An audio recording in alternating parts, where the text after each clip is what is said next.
भवानी परम पवित्र भगवंत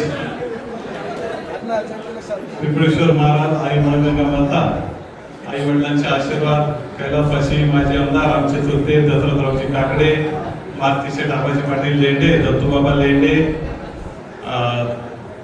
वसंतराव पाटील काकडे आणि असे बरेचसे आपले असणारे आपल्या गावातील मान्यवर या सर्वांचे चरणी नतमस्तक होतो. उपस्थित सन्माननीय व्यासपीठ आदरणीय आपल्या भगिनी आणि आमदार शरददादा सोनवणे यांच्या धर्मपत्नी सीमाताई संकेताताई सरपंचताई आणि सन्माननीय व्यासपीठ विकी भाऊ संजय भाऊ गाडवे आमचे सुभाष शेठ अजितदादा तुषार भाऊ यांना खरं तर सगळ्यांची नावं घ्यायला पाहिजे. सर्व उपस्थित आणि खरं तर ज्यांच्यामुळे इथं मी उभा आहे ते सर्व आपण म्हणजे तुमच्यामुळे मी इथं आहे ना, कारण तुम्ही नसते तर मी इथं उभा नसतो पाहिजे. बऱ्याच जणांनी विषय सांगितला. खरं तर मागच्या 2017ला झालेली निवडणूक आणि तो काळ असा होता की मी फक्त ग्रामपंचायत सदस्य म्हणून काम करायचा आणि गावठाण सोडून बाकीच्या विभागात जास्त काही माझा परिचय थोडा कमी असायचा. आमचा मळा आणि गावठाण आणि ती निवडणूक लढवली.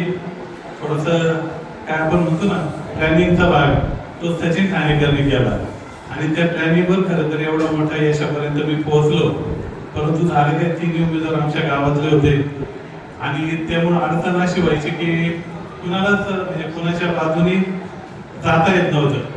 ज्यावेळेस ही निवडणूक लागली तेव्हा मी बराचसा विचार, आता मी जिथं जायचा तिथं वेगवेगळे मतप्रवाह असायचे. कोण म्हणायचं शरदादांकडे जा, कोण म्हणायचं इकडे जा, कोण म्हणायचं तिकडे जा. मी साहजिक आहे ना, मी बी त्याच्यात कन्फ्युज होत गेलो आणि चूक झाली. त्याच्यामुळे खरं तर खूप लेट होत गेलं. परंतु शरददादांना त्याच्यामुळे झालेला त्रास मी पाहिला. त्यात मयूरला मी बराचसा प्रचार करून थांबायला लागलं, त्यालाही झालेला त्रास.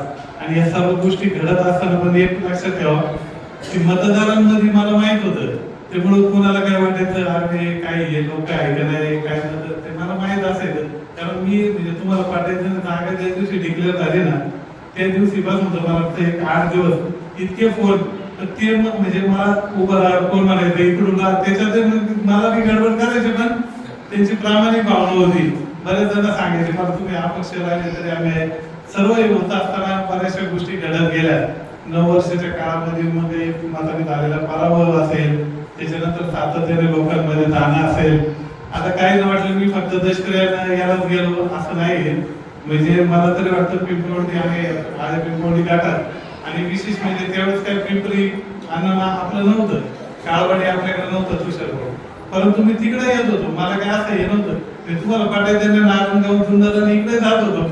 लोक बोलत गेले आपण जात गेलो. ते काय काही हेतू नव्हता त्याच्यातून आपल्या. आता संदीप भाऊना माहिती का मंत्रबाई समजा त्यावेळेस युवराजच्या घरात काय करायचं लोक बोलवायचे आपण जायचं कोणताही हेतू त्याच्यात नसायचा. तर सातत्य असायचं आणि ठीक आहे ते सर्व होत असताना मग ही निवडणूक आली. एक तर पहिली गोष्ट पहिली जागा ओपन असताना पुन्हा 9 वर्षांनी झालेली निवडणूक आणि पुन्हा म्हणजे ओपन जागा आली आणि ती आल्यानंतर मग ते फोन चालू झाले. नाही ती खरं तर नशिबाने आलेली जागा होती. हे आपला नशिबाचा भाग होता असं मी समजलं आणि तयारी लागलो. पण त्यातही वेळ जात गेला. खरं तर तेव्हा सुरुवात केली असती, कुठं प्रवेश केला असता आणि काम चालू असतं सोपं होतं. परंतु काही गोष्टी घडणार होत्या. आता मागे शिकवत तर म्हणले भीतीच मानलं मला वाटतं का मी जर पटकन एखाद्या बाजून गेलो असतो एखाद्या उमेदवार वेगळा होऊ शकला असता समोर. त्यांना वाटायचं आपल्याकडे आणि त्यांनी उमेदवारी नाही विजू सर मध्ये राहिले ते त्यांचे उमेदवार म्हणजे अचानक झालेले. असो सर्व होत असताना मग बऱ्याचशा घडामोडी त्याच्यात बराचसा वेळ गेला.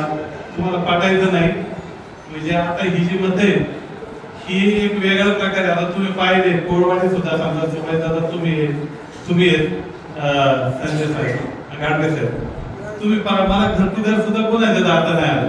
म्हणजे मी क्वचित आता जयसिंगांना मला वाटतं जवळजवळ सगळ्या घरात गेले. तिकडं जीवनशेठच्या असणाऱ्या मिसेस सपनात सगळ्या घरात गेले पण मला जाता नाही आलं. आम्ही फक्त मला वाटतं गावठाणाने आमचा काकडपट्टा सुरुवातीला गेला एवढं 2 विभागात घर टू घर गेलो आणि काही वर्षा पट्ट्यात गेलो. नंतर मला पिंपवडी ते नाही आणि कुठंच नाही आलं कारण माझा वेळ नसतं इकडे जायचं मीटिंग काय गेलो संध्याकाळी का रात्रभर जागायचं बरं मी लई जण जागायचे तिकडून दादा जागायचे इतका गडबड त्याच्यात खरं वेळ गेला आणि प्रचाराला वेळ कमी मिळाला म्हणजे हा जो विजय हा तसा तुमच्या सर्वांच्या कार्यकर्त्यांमुळे मागाशी कोणीतरी सांगितलं का माझी मिसेस असेल संगीताताई असतील आणि विशेष म्हणजे तुम्हाला सांगतो माझ्यापेक्षा मला वाटतं सीमाताई जास्त घरांमध्ये गेल्या असतील त्या पण बऱ्याच घरांमध्ये घर टू घर करत म्हणजे या सर्वांच्या सहकार्यामुळे हा विजय आहे विजय काल मी सरांना म्हणलो सर माझा जरी विजय झाला तरी विजय आपलाच आहे तुम्ही घाबरू नका सरांचं नाव आहे विजय सर आजही भेटले काय खुश आहेत सरांना म्हणलं सर म्हणले मला एखाद्या ते याच्यावर घेते म्हणून सर लागलं तर मला सांगायला लागा मी पण विनंती करत सरांना घ्या बाबा कुठं नाही का ते काय ऑफ करून काय असो खरं तर म्हणजे एकनाथ शिंदे साहेबांचा असणारा हा पक्ष आणि त्यांनी ठेवलेला विश्वास शरददादांनी खरं तर माझ्यासाठी केलेले प्रयत्न माझ्यासाठी झालेला त्याचा त्रास आणि सीमाताई असतील आणि या सर्वांनी मी दुपारी सीमाताई तुम्ही नव्हत्या दुपारी तिथं भाषण केलंय इथं 2019 ची निवडणूक होती आणि तिकडं सभा होती शरददादा शिवसेनेतून होते तुम्ही पण नव्हते मेघताई आणि त्यावेळेस तिथं बोलता 2017 मी पडलो होतो पण दादा नंतर शिवसेनेत आला आम्ही त्यांच्या बरोबर होतो आमदार केला त्यावेळेस ठीक आहे काय करता दादाचा पार पण आपल्या गावाची सभा झाली संजीव भाऊ तेव्हा दादा बोलता सहज बोलले म्हणजे त्यांच्या मनात येणं सर आणि बाळाबाईच्या तिथंच बोलले होते इथं म्हणले एक मताने मंगेशांना पडले पुढच्या वेळेस आपण मंगेशांना विजय सदस्यता करू तर त्यांना जिल्हा परिषद एखादं पदही देऊ आता ठीक आहे आपली 7 महिने दुपारी बोलू आता मला पद नाही मिळू द्या आता पण आता मी जे कष्ट करेल त्यातून तुम्हाला एखादं मंत्रिपद मिळावं हीच माझी अपेक्षा आहे कारण त्यांना मंत्रिपद मिळावं म्हणजे आपल्या जुन्नर तालुक्याला मिळत माणूस कोणत्या जागी त्याला महत्व नसतं त्या पदाला महत्व आहे ते पद जर दादाला मिळालं तर ते जुन्नर तालुक्याला मिळत एक खऱ्या अर्थाने आपल्या तालुक्याचं नाव महाराष्ट्राच्या पटलावर जाईल खऱ्या अर्थाने मागाशी बऱ्याच सांगितलं आणि आता इथून पुढचं जे धोरण आहे मी मागाशी तिथं दुपारच्या सभेत करतो सांगितलं आता तुमच्या समोर एकदा सांगतो जास्त वेळ तुमचा घेणार नाही कारण बऱ्याचशा महिला आहेत लहान मुलं आहेत टाइमही खूप झालाय पण म्हणजे आपण आता दादांबरोबर आणि आता दादांबरोबरच राहणार ते कोणत्या पक्षात जाऊ काही करू ते जे ठरवतील त्याच्या मागे ते राहील तुमच्या सर्वांचा शब्द देतो आणि आपलं सर्व कष्ट इथून पुढचे म्हणजे ठीक आहे आता आपण करतच राहणार पण त्यांच्यासाठी राहतील आणि इथं आता दादा ऐकायला पण ताई आहेत ताई त्यांना दुपारी सांगून झालं तेव्हा तुम्ही नव्हते आता तुम्ही तुम्हाला सांगतोय कारण तेव्हा आता ते नाही आहेत असं खरं तर मी पुन्हा एकदा हा जो विजय हा सर्व आपल्या सर्वांचा आहे आणि हा विजय मी आपल्या सर्वांच्या चरणी अर्पण करतो पुन्हा एकदा आपल्या सर्वांचा धन्यवाद मानून थांबतो जय हिंद जय महाराष्ट्र जय शिवराय